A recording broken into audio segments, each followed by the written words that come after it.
All. Thank you for joining us for this webinar, How Technology Can Help Teachers to Sustain School Education. My name is Chatushka Diavis, and I take great privilege and pleasure in being your host for today. A quick shout out to our exclusive sponsor, HCL Tech, Sri Lanka, for making this webinar available. They are 2 years in Sri Lanka and have created more than 1,500 opportunities for undergraduates and young graduates in the tech industry. HCL Tech is global and is present in 54 countries. They serve some of the world's best brands right here from our facility in Cinnamon Life. HCL Tech introduces TechB program to make an alternative path to A-level students to become tech engineers. TechB scholars will get to complete their IT degree whilst working at HCL Tech, and this program is only open to any Sri Lankan student from any school. So that's a quick introduction or a brief of our sponsor for today. Introducing our distinguished panelist, Mr. Tharaka Dissanayake. He's a computer engineer who has worked in the education sector for more than 5 years. He has worked in many levels as a lecturer, teacher, and tech educator. He's also the founder of findmydegree.lk, which is a platform where students can get university degrees related information according to the IZ score and district. Currently, he's working as a software engineer in HRC Labs. Our second speaker is Mr. Prasanna Silva. He's an O-level and A-level ICT teacher based in Sri Lanka with 10 plus years of teaching ICT A-level batch experience at a reputed college in Colombo. Mainly, he conducts A-level ICT classes online in English and Sinhala medium. He's also the founder and director of a startup, SpiritX Branding Solutions Private Limited, in digital marketing and brand identity design. So we have two informative, insightful presentations lined up, which will be followed by an interactive and engaging Q&A session towards the latter part of this webinar. So without further delay, I'd like to hand over to Prasanna to share his presentation and take this forward. Over to you, Prasanna. Thank you. Thank you very much, Chatushka.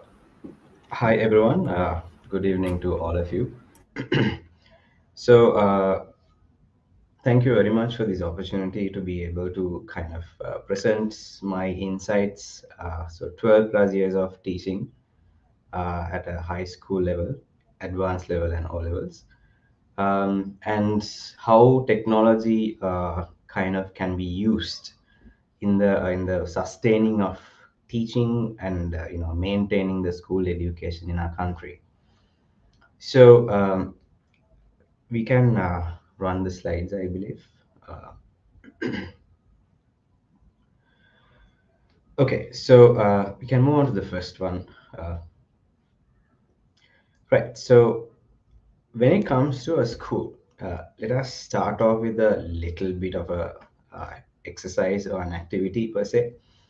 Let's for a moment close our eyes and try to recall a significant moment during our schooling years. Let's just for a moment think about a fond memory that we all have had. Some of us might be still schooling, some of us obviously have gone out of school, and we as teachers are anyways constantly at school. So I'm pretty sure that you find yourself in the presence of or interacting with someone who is sort of very dear to you. It might be a teacher, it might be a colleague, or a significant other. So a school is a place where we learn how to interact with the society, a controlled environment, or can also say it's a sandbox sort of an environment where we learn how to interact and sort of blend in with the society. It's not just a place to gather facts. It's a place where our personalities are built. We can move on to the next slide. This is something that is a very dearly message to me that my school has placed right at the entrance. It puts the entire concept of a school very eloquently as enter to learn and leave to serve. So on the other side of learning, we have teaching. Moving on. So teaching is a service, a profession or a vocation, and to hone this talent and sheer capacity into their fullest formation, it is definitely a mentorship as well. Moving on. Since it is a service, as we all know, related to services, a service cannot be separated from its provider. Now, when I was researching for this webinar, as well as I have come across this video earlier, moving on to the next slide, uh, there was this great TED Talk video that I came across on YouTube, uh, but done by a teacher who has like decades of experience, Mr. Azul Terrones, under the title of "What Makes a Good Teacher Great." Now, under his research, like what he gathered from this is from students, right? A great teacher eats apples, loves to teach, isn't a teacher, quite alarmingly, and notices students' struggles, doesn't need to be a content expert, and most importantly, listens to the students. So, what challenges do teachers face and obstructs them from becoming great? Moving on to the next slide. The next one. Particularly, for starters, the generational gap. So we as teachers, we can move on to the next slide. We as teachers mostly belong to Gen X's and Gen Y's. If you're not accustomed to this particular generation, I would kindly ask you to simply go through the generations that we do have, as in like what is established. So teachers do belong to this. I mean, roughly belong to the Gen X's and Gen Y's. Born between 1965-ish to something like 90, the latter part of the 90s. We are having a difficulty in understanding our students who belong to Gen Zs and Alphas. Uh, we were like honestly not born into technology, we just adopted it. There was a time where we did not have social media and other internet related distractions. But kids we teach in our classrooms are born into them. They have not known a time without the internet or the mobile phone and the social media platforms. So this poses a threat of being irrelevant and kids questioning the traditional teaching and learning methods. Moving on to the next slide. Yes, so an outsider may think that teaching is a 7:30, 1:30 job, and we kind of party afterwards, right? But as some of you all know, it is sort of far from the truth. We are constantly overwhelmed with paperwork, not particularly correcting books, but administrative stuff. The precious time we could have spent on actively listening to the kids and interacting with them. Moving on.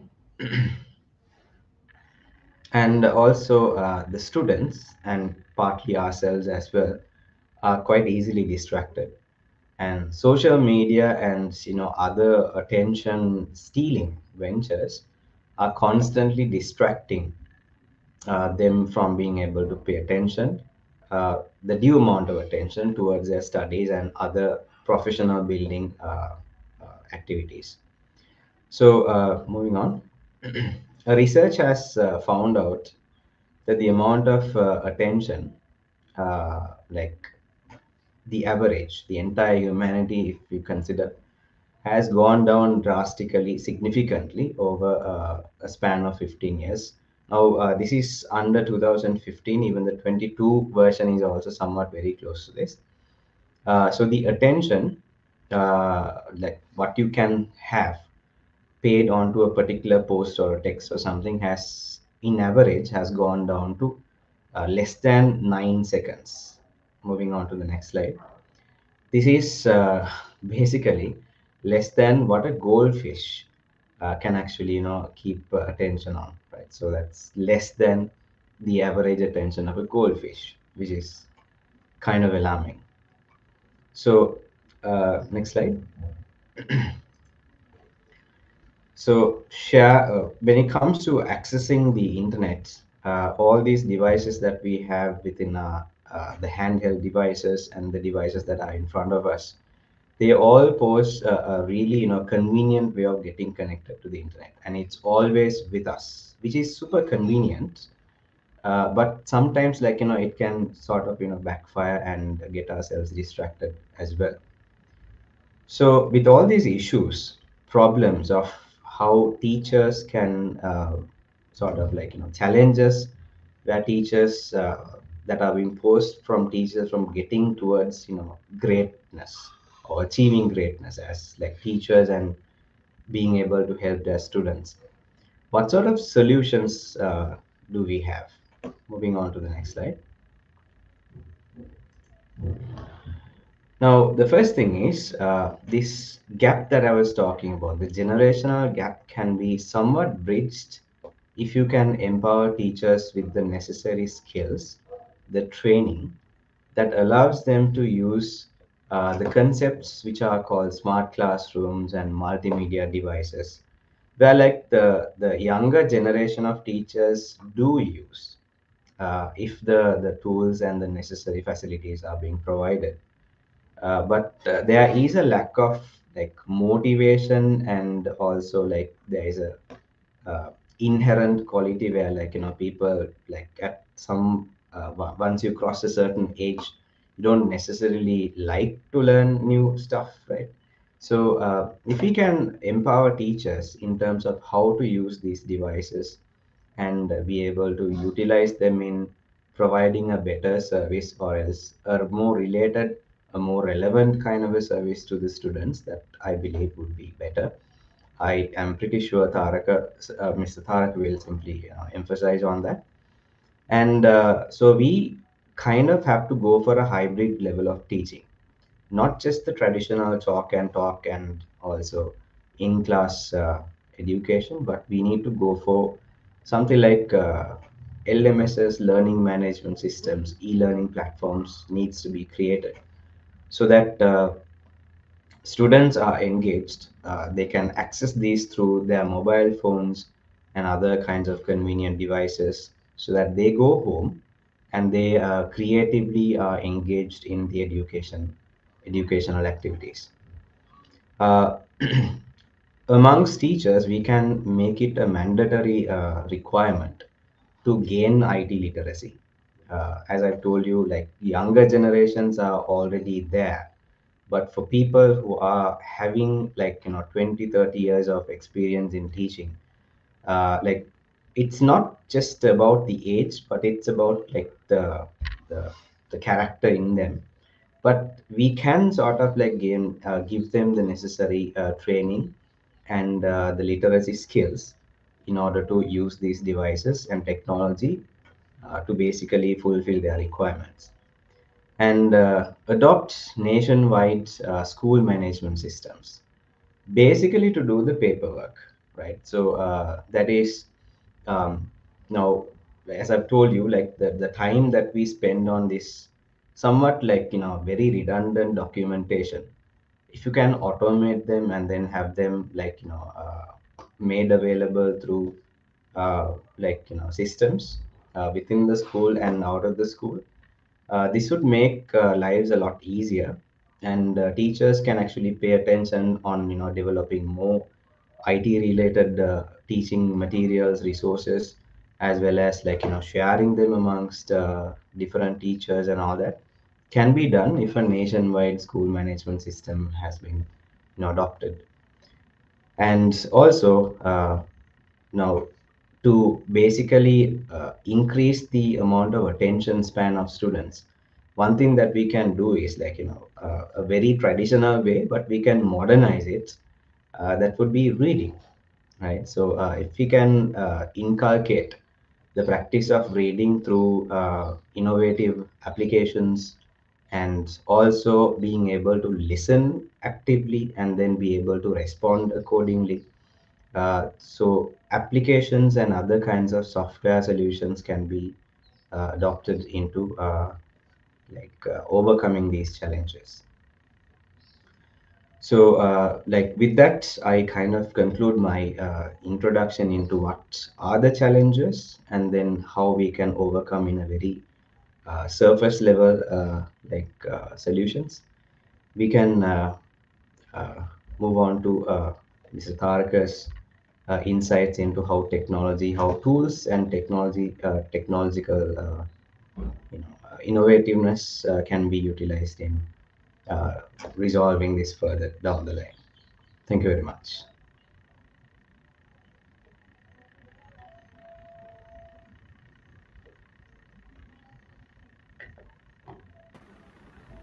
Thank you, Prasanna. I think that was a very insightful and informative presentation.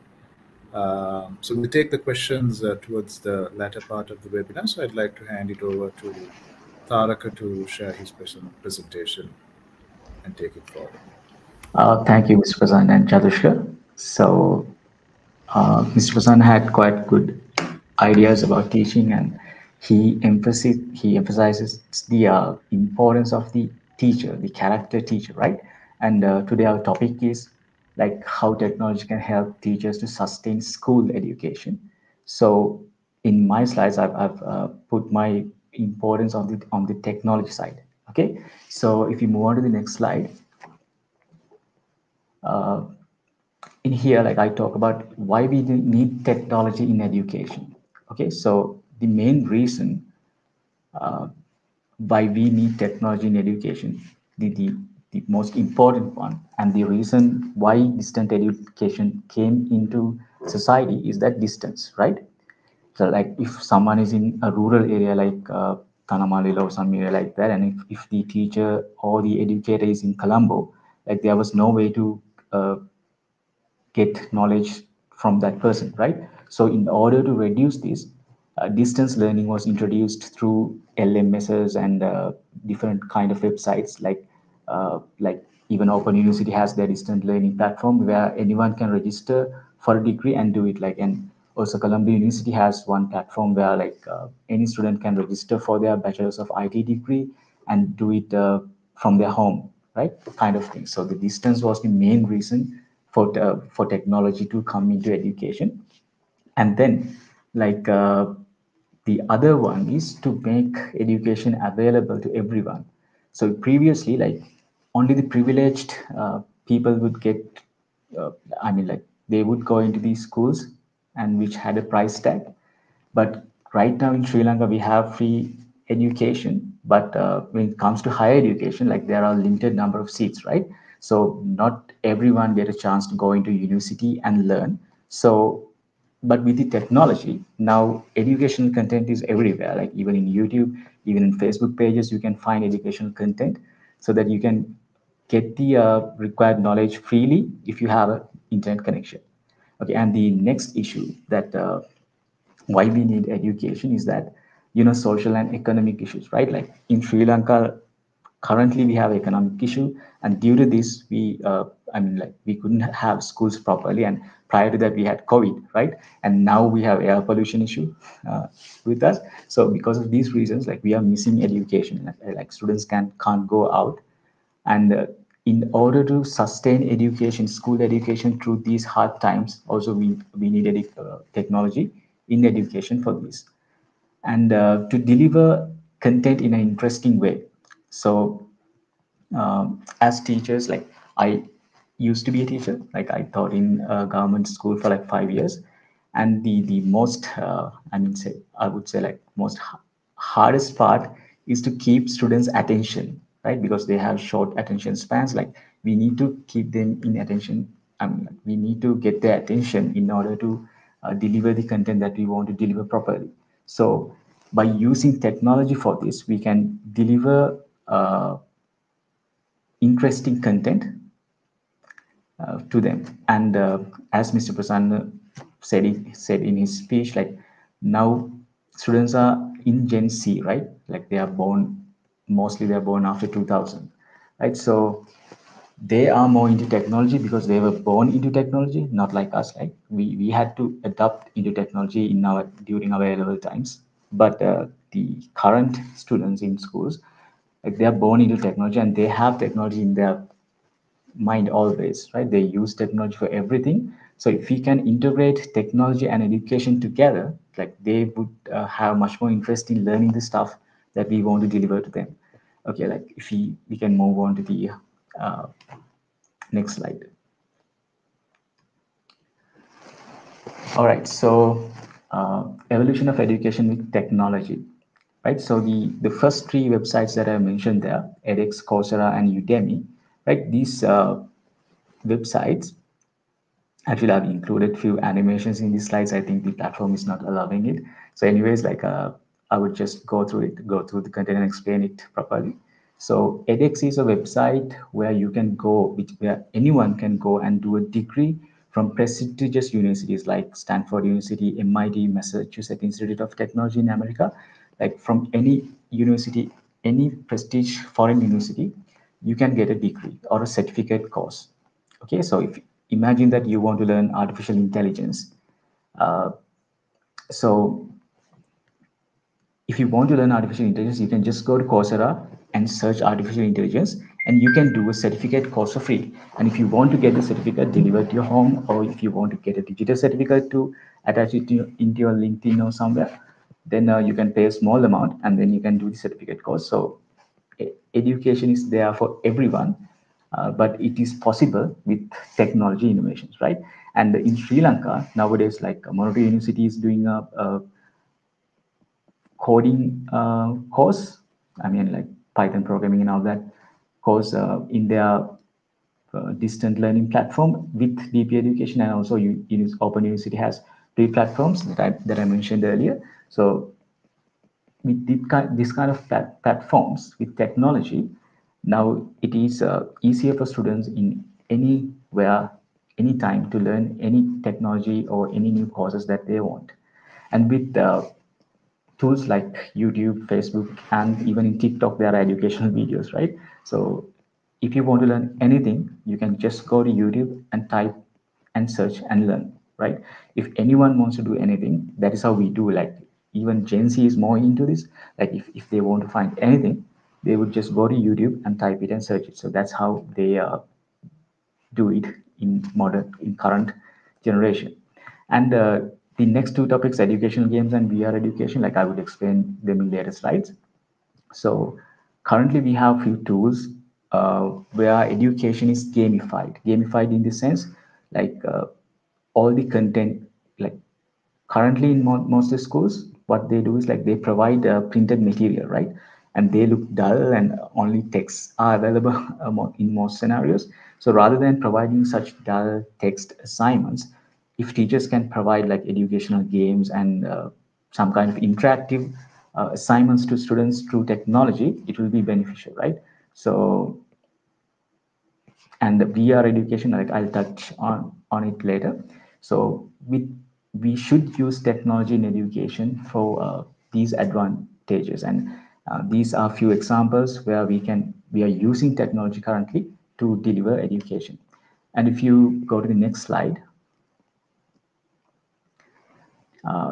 I've put few tools that currently teachers are using in schools. Like when I was teaching, like I saw most of the teachers in Sri Lanka are currently using these few tools.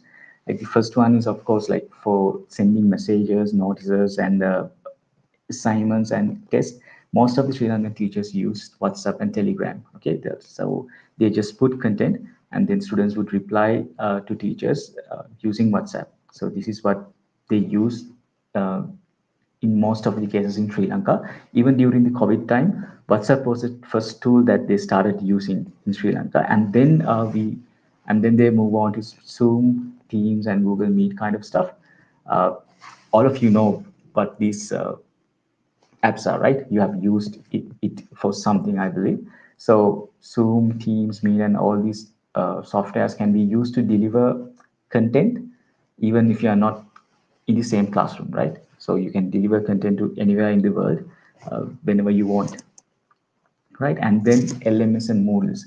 So LMS is a system, a learning management system where uh, teachers can upload assignments and students can download them and do it. Teachers can put online quizzes where the students can do them and see their marks then and there.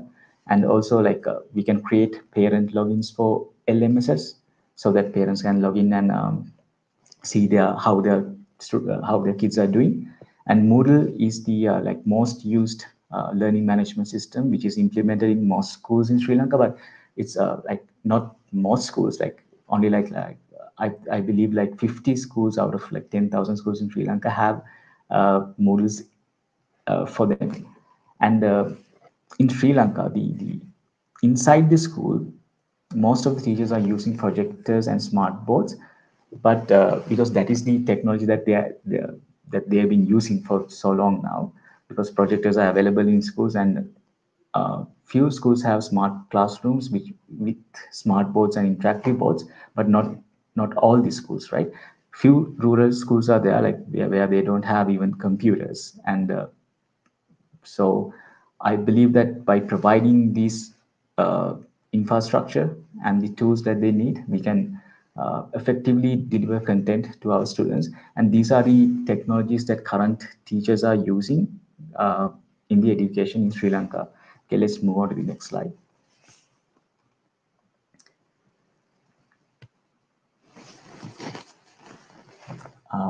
I think there's a video and I think it's not playing in this slide. So what I wanted to tell you is right here. I wanted to show a few interactive tech tools that can be used in order to engage students more in these studies. Okay, so the first one that I wanted to talk about was MindMaster. If you go to www.mindmaster.io, like it's a website where students can create mind maps easily. Okay, so in this website, students can create free accounts and they can log in. And if you ask them to, if you give them a topic, they can get in groups and they can create mind maps. You know what a mind map is, right? You can link the content that you want to add and create a mind map so that they can study the content later easily. Okay, so just remember the site www.mindmaster.io. If you go to that site, you can see like how it works. Okay, and then I've put another site called smartest.io. In this website, like you can drag and drop content and create educational material easily. Like if you just drag a paragraph and put it to the MCQ box.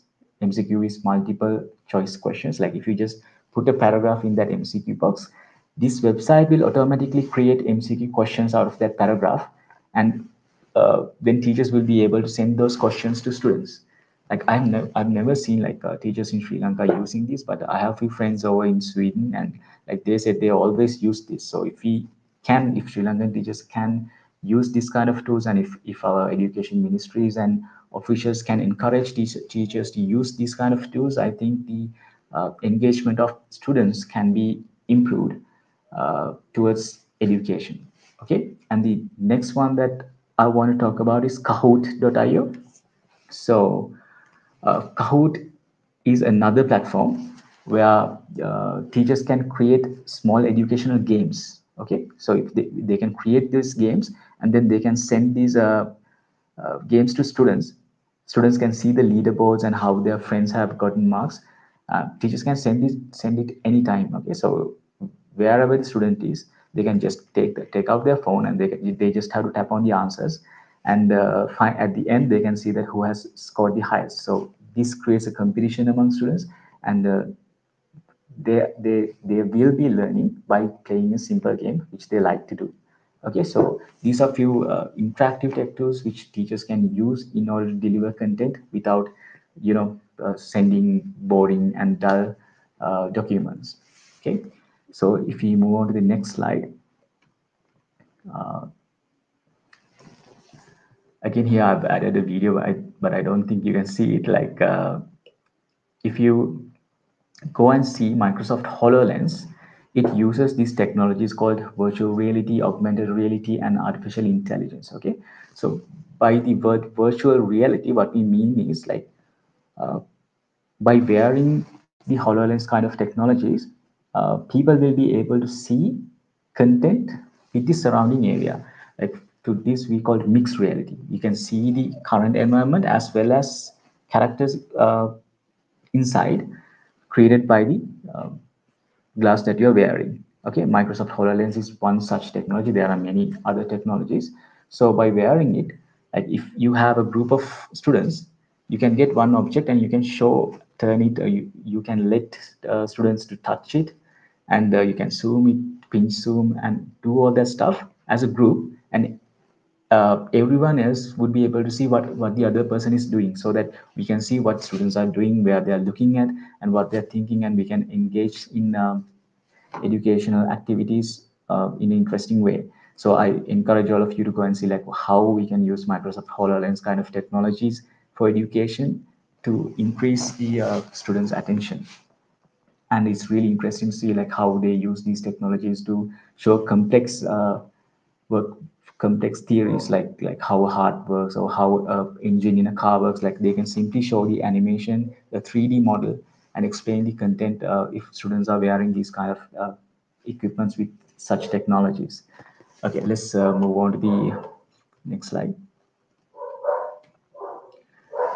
Okay, as Mr. Prasanna talked earlier, the main issue in Sri Lankan education sector, I believe, is that teachers not having enough technical knowledge. Okay, if teachers has the technical knowledge to search about these new technologies which they can use, and to adapt these tools to their education platforms, I think students will get more benefit out of it. And the reason I'm specifying this is that when I was teaching in the school that I used to teach, like most of the teachers are, they're like up in their 40s or 50s, and they are not that into technology, right? So as Mr. Prasanna said, like if we can have a certification course mandatory for all the teachers to get to know these technologies, I think it will benefit students very much. And there's a model called TPAC model, where in educational psychology they use this model. Like if you can move on to the next slide. Okay, the image is not available, I guess. The TPAC model. Uh, if Shall we go to the next slide? I know that image is not visible. I guess it's in a different format. So the TPAC model has like 3 circles. Okay, and in the old model they had PAC model without T. PAC model means pedagogical content and content knowledge. Okay, pedagogical knowledge and content knowledge. Pedagogical knowledge in the sense like the know-how of how to teach. Okay, a teacher should know how to teach, right? So that's what we mentioned in pedagogical knowledge, like කොහොමද උගන්වන්නේ කියන එක. Content knowledge is the knowledge of the subject that teacher is teaching. So previously, in previous decade, if teachers just had pedagogical knowledge and content knowledge, that's enough, right? Because there was no technology during that time. But now we have technology, right? So if we can intersect these two, pedagogical knowledge with content knowledge and technological knowledge, I think that uh, the students would benefit a lot, because we can use technological tools to create more engaging content for students.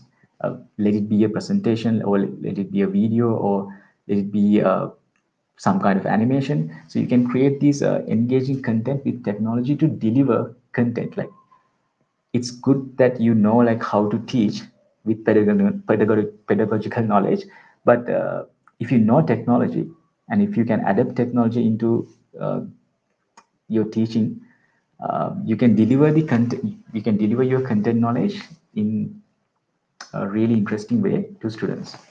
Okay, let's go to the next slide then. And the next one, the Bloom's digital taxonomy, is also one theory in educational psychology. Like earlier, it was just Bloom's taxonomy. There was no digital in it. So this is how students or anyone remember and create stuff. Okay, they first study, they remember it, then they understand it, then they apply it, then they analyze it, then they evaluate it, and finally they create stuff using that. So with today's technological advancements, you can do all this with technology, right?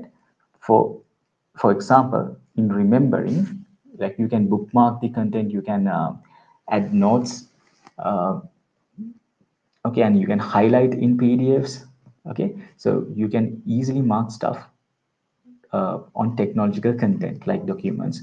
Earlier, like when we have textbooks, it was really hard to uh, highlight in textbooks, right? Because in Sri Lanka, like we have to pass on that textbook to the next generation who are going to come in. So you can't mark anything on the textbooks. But right now, we can download any textbooks using the government website, and we can highlight on that PDF file without any problem. And we can search the content as soon as, I mean, like we open the file, we can do a search and find the content that we want. You don't have to turn the book, right? So remembering and understanding would get easier. And if I go to the last point, which is creating, like currently we have blogging platforms, video uploading platforms, and podcasting platforms, right? So anyone can create a video, right? Today with smartphones and everything. So rather than giving paper assignments to students, like teachers can give like assignment to create a video on a topic as a group together. So they would get together and do it, and they would have fun doing that, and it would also like encourage them to get together and do it in a creative way, so that rather than giving simple text assignments, teachers can give assignments as creating videos. Okay, let's move on to the next slide. Okay, so in the next slide, like what I want to talk is like the connectivity issue, the issues in Sri Lanka, like things to improve in Sri Lanka to increase tech usage in schools. Okay, so if you are to improve the tech usage in schools, the first thing that we should do is to improve the connectivity. So during the pandemic time, like most of the schools were using technologies to deliver online content, but the problem was that like most of the students, they did not have a internet connection, a proper internet connection. Okay, rural areas did not have internet signals, so like they had to climb trees, and I've included one image here, but it's not visible. Like they had to go on rooftops to get signals and to learn. So that was really hard. So the first thing that we should do to sustain school education in Sri Lanka is to properly cover the whole island with a proper connection. Okay, and then the next thing that we need to do is to improve facilities in schools. Like I used to work in a school where like 5,000 students were there, but for all those students, they had only like 27 computers. For all that 5,000 students, they had only 27 computers. So as a government and as a country, like we need to look into these schools, and we need to improve the facilities in schools. We need to give them smart boards and smart devices to sustain school education. And the we need to improve the literacy of ICT teachers, that we already talked about it. Okay, let's move on to the next slide.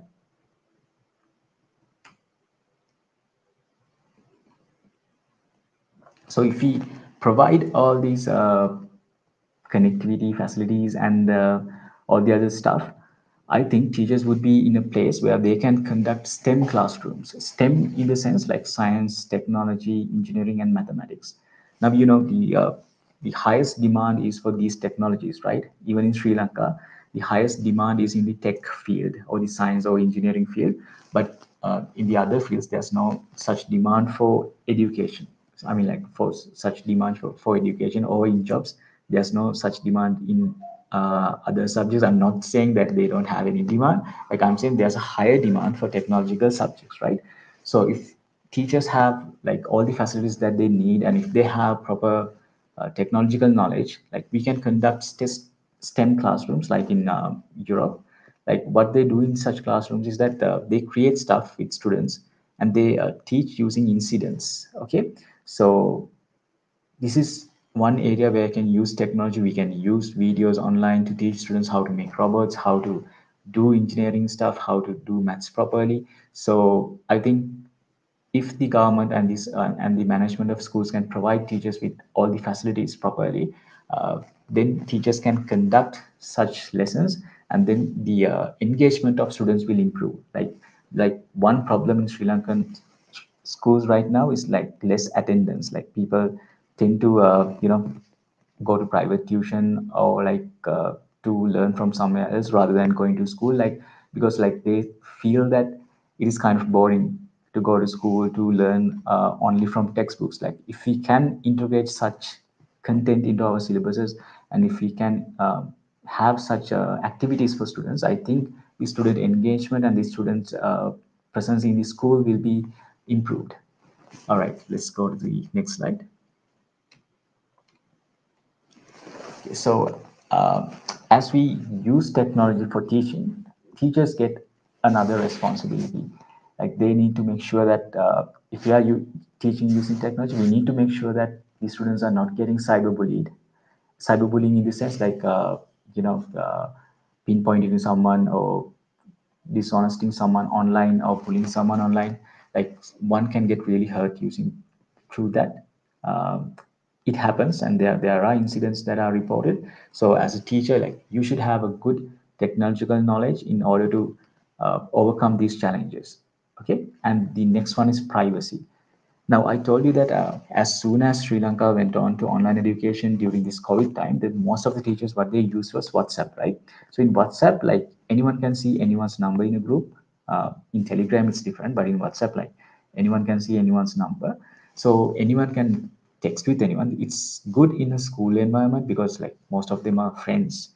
But in other places, like if we add people into groups, and like if we integrate the whole school into one WhatsApp group or something like that, then then intruders can also get in and get the numbers of students and their parents, right? So this can lead to problems in the society. Okay, so teachers should keep that in mind, and then use a tool where the privacy of students keeps protected, right? And there can be some scenarios where students cannot turn on their cameras, like they might be in a poor place, or like their society can be different. So teachers have to understand that, and teachers should let them keep their camera off if that is required for them. Like teachers should not force them to do it, as I believe. But in a school environment, like it could be compulsory and necessary sometimes, but I believe that teachers should give them the freedom to select and do whatever they want uh, when it's up to the camera and mic and those stuff. And the most important thing is health, right? So when students are always in front of a screen, you know that these millennials, right? So they use phone for all their tasks, so they are anyways with the screen. But if we give so much educational content, and if we do lectures all the time, and if we force them to look into the screen all the time, like it is not going to do good, right? So it will be bad for their health. It will cause computer vision syndrome and all those kind of unhealthy issues will be rising. So teachers need to keep an eye on that, and teachers need to have the responsibility of that and give proper breaks between education sessions online. So I think that's how teachers should take responsibility when they're using technology. We can move to the next slide.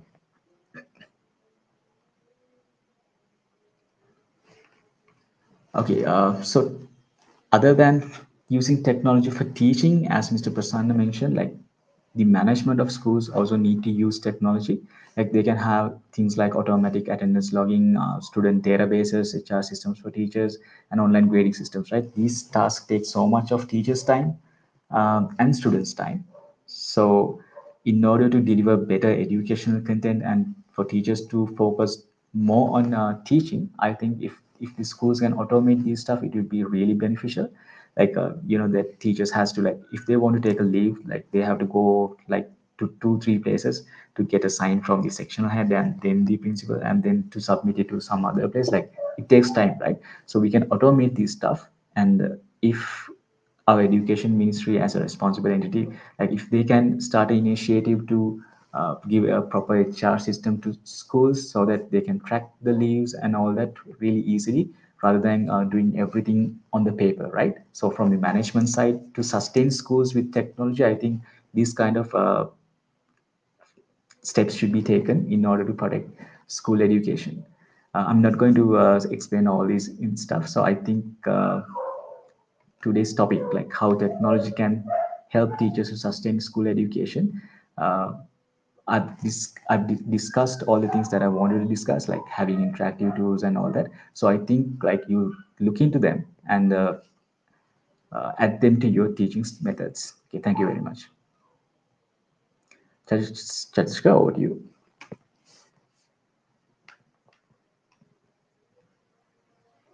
Thank you again for that rather captivating presentation. A lot of insight and information shared within a very short period of time.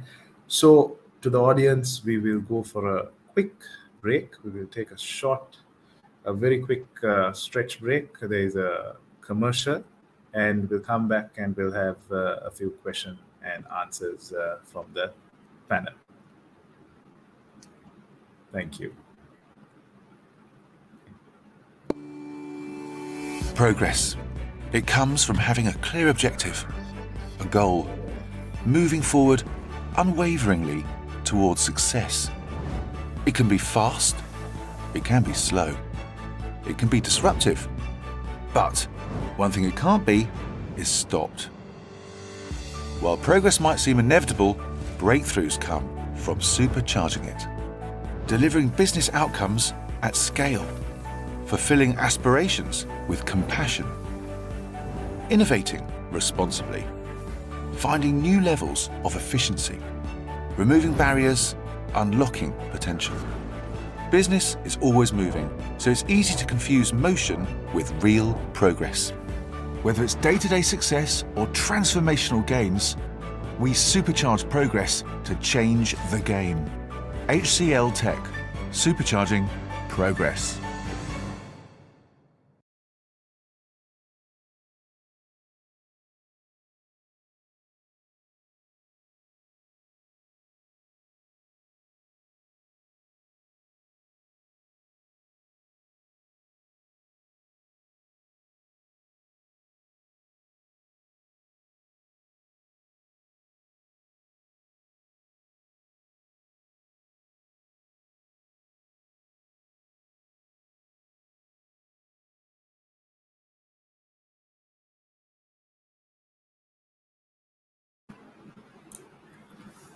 So welcome back.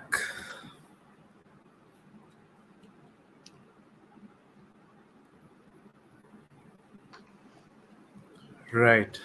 So thank you again, Tharaka and Prasanna, for those insightful presentations. And again, thank you to HCL Tech for making this webinar available. Thank you for sponsoring this webinar. So there were a lot of interesting points that came up during the presentation, and it's evident that tech education is pretty much the way forward.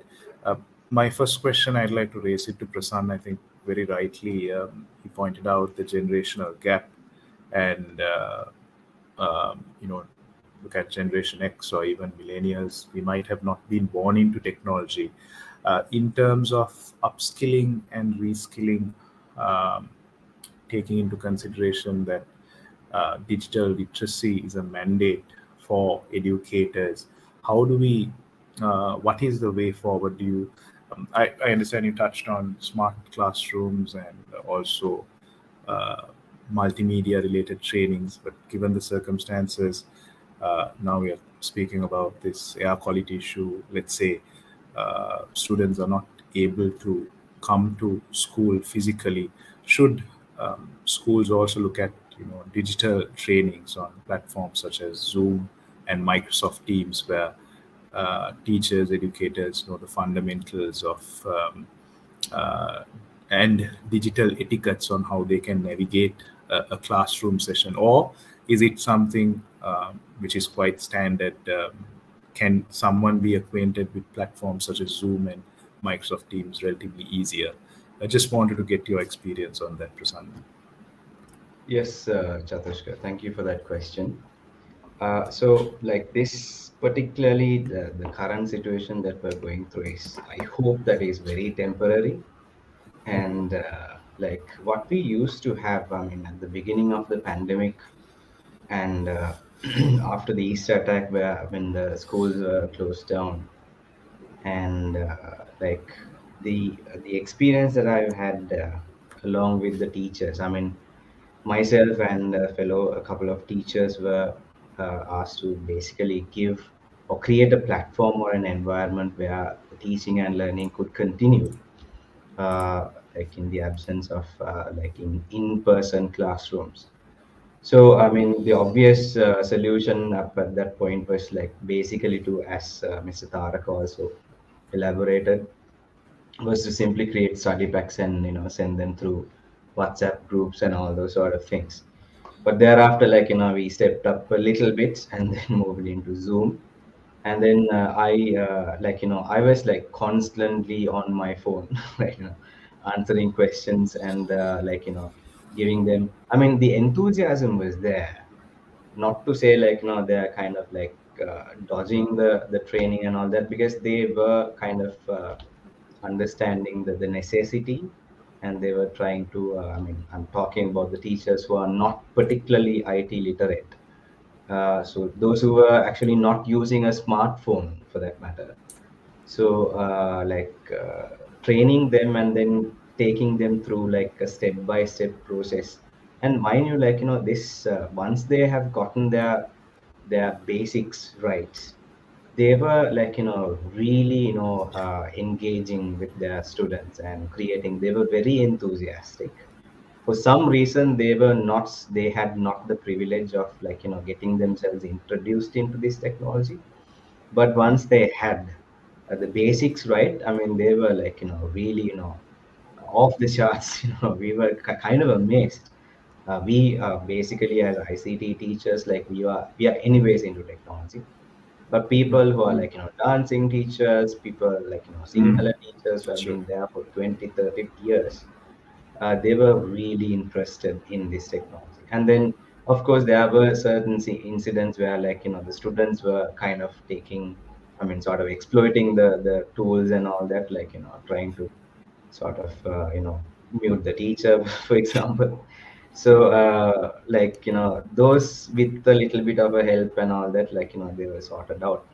But obviously like the enthusiasm was there. Like I remember particularly one time, like we had this course in school where like teachers were given the basics of word processing and then PowerPoint presentations and all that. So this was an in-person classroom where like after school we had about a couple of hours on a particular day of the week. And one particular teacher, I remember, he was like very close to retirement for that matter, and he was like holding the mouse with both of his hands actually. That's how he started. And by the end of the course, he actually ordered a laptop, and he was sort of like getting into sort of designing and creating these resource materials for students. So that was like I mean, those are like really pleasant experiences as ICT teachers who are kind of like migrating this tradition. I mean, they are like full of knowledge and experiences. So if that knowledge and experience could be transferred on to the students, I mean, the values are the same, right? The platforms might be different. The value sets that we need to kind of like transfer on to the next generation should be the same. And so like this could be done. maybe on an in-person platform, or else like through virtual platforms like Zoom and other kinds of like Teams and all the platforms can be done. But you have to have some like say commitment towards it. Especially the trainers needs to be very patient and sort of like taking them through step by step in order to get this done. This can be done. Thank you, Prasanna. I think it seems like it's a pleasant experience. It's progressive as well, so it's good to hear that feedback. The next question was, I think, Tharaka, you touched on certain courses that can be accessed through Coursera. It can be accessed through platforms such as Udemy as well. Now, considering the economic and social factors that we're currently facing in, sometimes students cannot afford to make that investment to go overseas and take a particular course, pursue an undergraduate degree or a master's. But still, is it a mindset change that is required? What is it? Why are students not investing in these particular courses? Is it a mindset change? Is it different globally? Do you have any sort of statistics behind it? What is the reason? Is it the credibility factor or the lesser recognition coming in from these particular courses compared to going overseas and doing a master's or bachelor's degree? I see it as a positive. Can you enlighten us and the audience as to what your experience is? All right. Thank you, Jashka, for the question. I think like currently, most of the students and the professionals, they look into these sites to get their certifications done, like because they don't have much time. So professionals like mainly go into these sites and they do a certificate course, and so that they can put it on LinkedIn or the CV, right? So they do it. But when it comes to a degree, like students' perspective is that you need to get into a university, you need to live that culture and to see like to have that fun inside, like that they want that kind of thing, right? So, and it is also recommended in the society, right? Even we recommend to have the personal touch rather than just doing everything online, right? So it is about like developing a person as a whole rather than just giving the technical or the subject content. We need to look onto students as to how to improve their personalities, their soft skills and everything. So by going into a university, I think these can be improved rather than just doing it online. But the advantage of doing these courses online is that like they don't have to spend so much and they don't have to go to a completely different country. They can live with their parents and everyone, so they can stay in their home with the comfortable environment. Like when you go abroad, like you don't know like how the circumstances would be.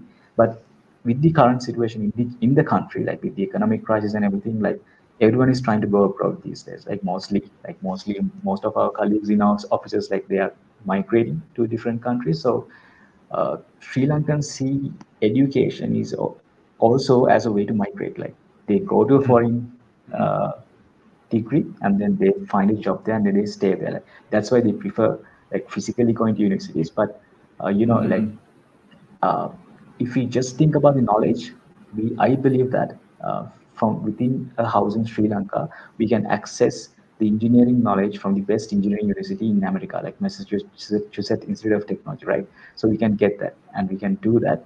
But I think it's their choice, right? They should select like what they want to do. But in technology wise and the knowledge wise, I think it's okay to go to these platforms and get a degree. But if you want an overall development, I prefer, like most of them would prefer, to go and do it physically. I think that answers your question, Jessica. Thanks, Tharaka. Definitely. I think investment in education is a key. And like you rightly said, given the circumstances, this is an alternative platform that they can use to do courses through these different platforms. So thank you for enlightening us on that. I also want to know now, in terms of having face-to-face classrooms, even both of you all as experienced teachers will be able to assess the students. You will be able to immediately adjust your teaching approach based on the responses that you get from the students, because the body language of the student is something that you can easily observe. You can get you can assess how the students are responding to you. You can ascertain the quality of the lesson, your delivery and experience through the body language and the emotions. When you're conducting classes online, when an educator is doing a class online, how do they assess the students' reactions, and how do they adjust, adapt, and thrive in terms of providing a good delivery? Can I get the opinion of both? Maybe Prasanna first and then Tharaka. Yes, Chandrashka. Yeah, that you raised a really good question. So one of the main challenges through online platforms we face as educators is to be able to, I mean, not being able to actually see the body language, the facial expressions, and all that. Now, in a in-person classroom, we can obviously see them, observe them, and the implicit, communication sort of takes place. But in online platforms now, there is both positive as well as the negative sides of this. The positives, what I believe, is now there are people in a classroom who are kind of very timid and introverts who does not actually raise a hand and ask the question, but they're quite active, more so than the extroverts or the people who are outgoing are basically very active in terms of like the chat box, right? So they're asking questions and getting them clarified, and then also having very during whatever the breaks that we do have during online sessions. I mean, they raise up sir, did you watch this movie and all that. So I mean, it kind of gives them a bit of a chance to interact with the educator, and it's not just the front row of people who are interacting with the teachers as in a physical classroom. Everyone has the same opportunity to kind of engage themselves in online classes. And as you said, one of the downsides of this is there are people who never interact, right? So out of 40 50 kids, there can be 10 20 or 10 15 people who never answer, who never kind of respond, or there raises a question are they actually in their seats in front of the device. But you can you can actually, I mean, we have also been, since we are also in the process of learning some other courses and all that, we know what we do, right? So we can actually do follow up these things in order to do damage control, and to have evaluations per se, at the end of the class, each and every class you're getting 5 MCQs. You need to answer then and there and sort of respond back to me, or else we can do a follow up. I mean, since they are in school, we can kind of say speaking to your parents and all that, and getting the correctional approaches can be done. But there is also always a give and take in this sort of scenarios. Thank you, Prasanna. Tharaka, anything you'd like to add? Yeah, yes, Chatushka. So, what I used to do is when I was teaching online during the pandemic time, when we started, there was no way to get whether students are doing it properly. I did not make it mandatory to turn on their cameras because it is their privacy sometimes. So the method that I used was there's reactions in most of the online teaching platforms, right? Even Zoom. So students can send reactions. I would ask questions whether you got it, or is this okay? They can put smiley faces, angry faces, or anything, so that I could understand what is the kind of state that they are in. And at the end of the lecture, so what I used to do was I had this Google form where that I asked how could we improve this? What are the things that you need to that I need to change from my side in order to make it more interactively from your end, so that if we can create such forms or feedback forms, and if we can collect the information, analyze it, and change our teaching methods according to that, I think that would be beneficial for them. Thank you. Thank you, Tharaka. Thank you, Tharaka. I think that was a very comprehensive and holistic response that was shared. A few more questions, and One is, I think, both of you very rightly highlighted in terms of attention span. It seems like attention span is decreasing, and I think Prasanna brought in some stats as well. I think 2015, if I can recall correctly, it was about 9 seconds. Tharaka, you brought in, you said about educational games, certain interactive tech tools. A very, the elephant in the room is that you have classes online. Even we as professionals, when we go for meetings, what we usually hear is physical meetings are better because of interaction and engagement compared to online meetings all day long. Similarly, this is, I think, also something which is a concern. So is it, what would you do very practically with your experience? If you can just take, if you are to do a lesson, what are you touched on certain educational games, but is there something more that you would do to have the classes interactive and engaging? If you could just enlighten the audience on that, Tharaka and Prasanna. Maybe Tharaka can go first, and then Prasanna can touch on it. Yes, Jajushka. So the advantage of having these interactive kind of educational tools is that, like for example, if I take Kahoot, the one that I told earlier, like we can send games to students' phones anytime as a notification. Okay, so when they touch on that, they can see the question that teacher has asked, and they can just select randomly the answers, and at the end they can see the leaderboard, like from the class, like who have won. Like it creates a competition among them, and it motivates them to do more of these challenges. And while they're doing these challenges, their knowledge increases, right? So rather than just delivering the content through normal mechanisms like just having a Zoom lecture, like by having these kind of interactive tools, like students can learn from anywhere, right? They might be on the bus, they might be on the train, they might be in a different classroom environment.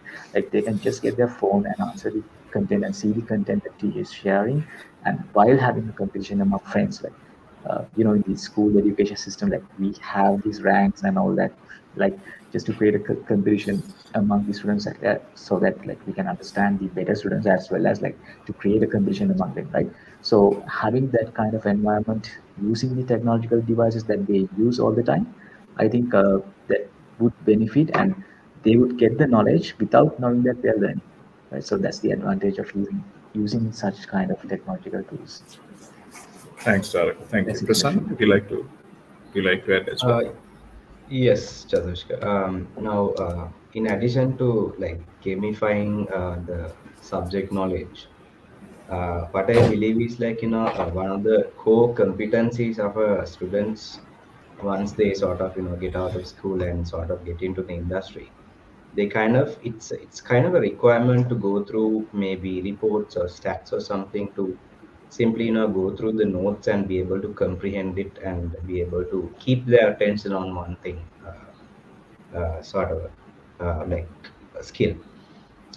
So for that, I believe like the same approach can be taken if you can kind of find out a way of like say encouraging students to read. So it might not be like physical books per se, but at least Kindles or else like apps that are allowing you to like train yourself into reading, understanding, and comprehending, and basically answering questions.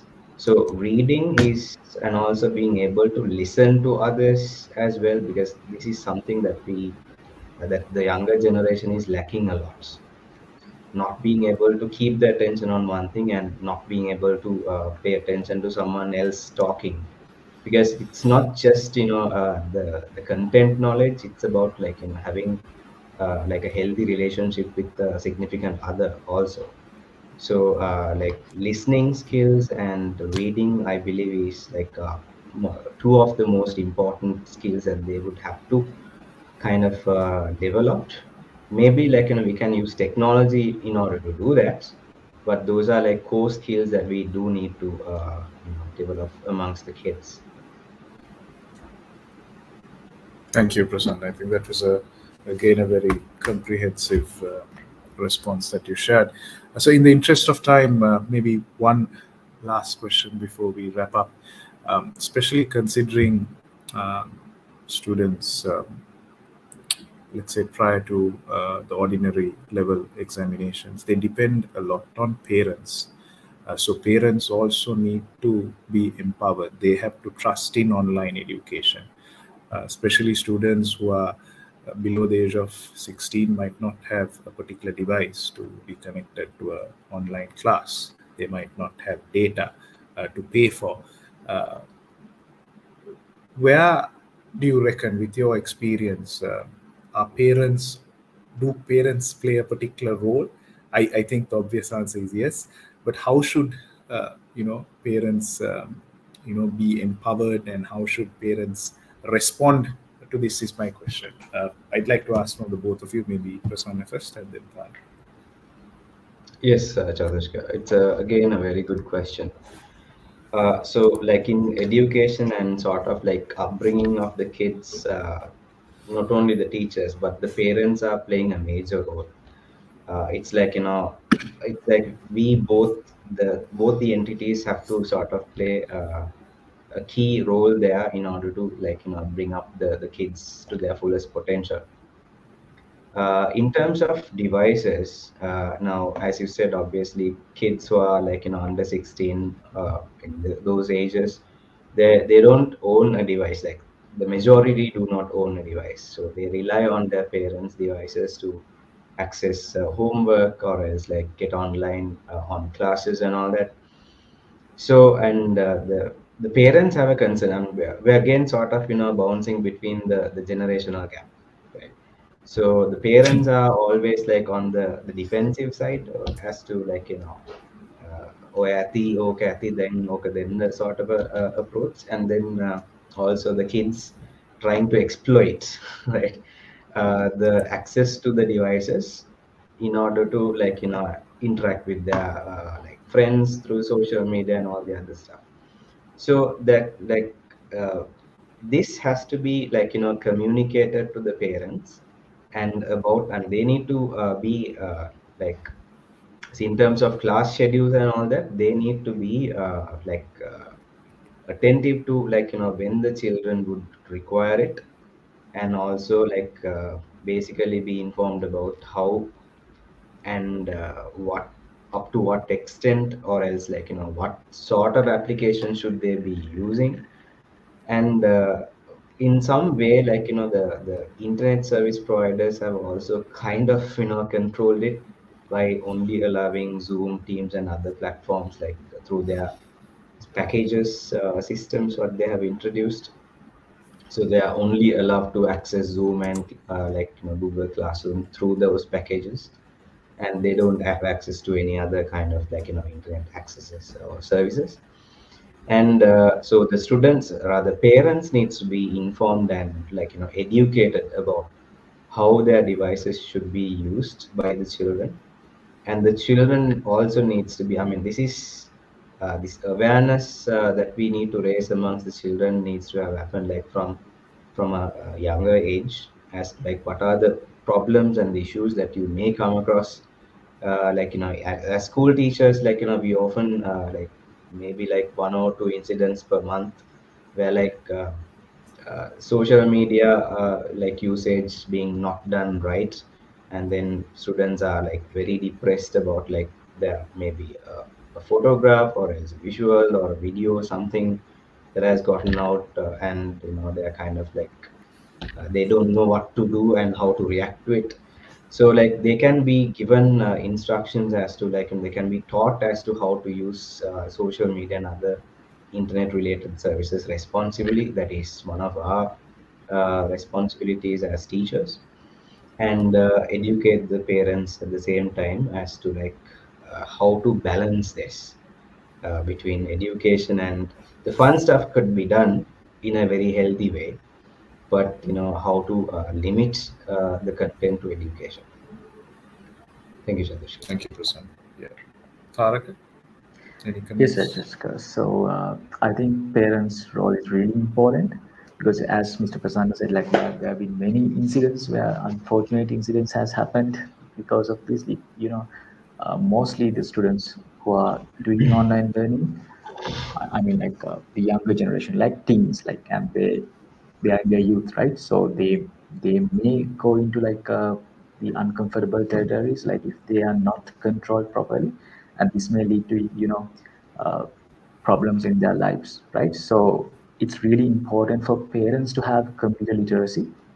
uh, so, like as Mr. Prasanna mentioned, like telecommunication companies has limited the number of apps that students can access through packages and all that. But parents can also like they can step up the game. There are a few applications where parents can install in students' devices to see what are the websites that these guys are accessing, what they're typing, and all that. They can see that these are called like children trackers, or some tools which parents can use to track students' activities. So that like if parents can use such a tool in their kids' phone, like if they've given a separate phone for their children, like they can see, like it's not like invading their privacy when it comes to parents, right? Parents need to know what students are doing. So I think that kind of approach would be better, but I know that most of the parents like don't have a technical knowledge in order to do that. But if we can encourage them and encourage them, and if we can like uh, teach them like how to do these kind of things and how to install such applications, and if we can raise the awareness about this, I think it would be better for our future generations. Thanks, Mr. Thank That's you. it. Thank you very much. I think very rightly, educators as well as parents have equal responsibility in upbringing students and supporting them in their journey of education. Thank you very much. Thank you for sharing so much of insights. Again, thank you to Tharaka and Prasanna for sharing so much of insights uh, during this time. I'd also like to thank our sponsors, HCL Tech, and co-partnered with Chocolate in making this webinar available. So that's it from me. Thank you again to the audience that joined us for this webinar today. Hope you have a lovely rest of the day. Wishing you a wonderful festive season ahead, and enjoy the rest of the holidays. Goodbye for now. Thank you. Goodbye. Thank you. Thank you. Thanks, Prasanna. Thanks, Tharaka. Thank you.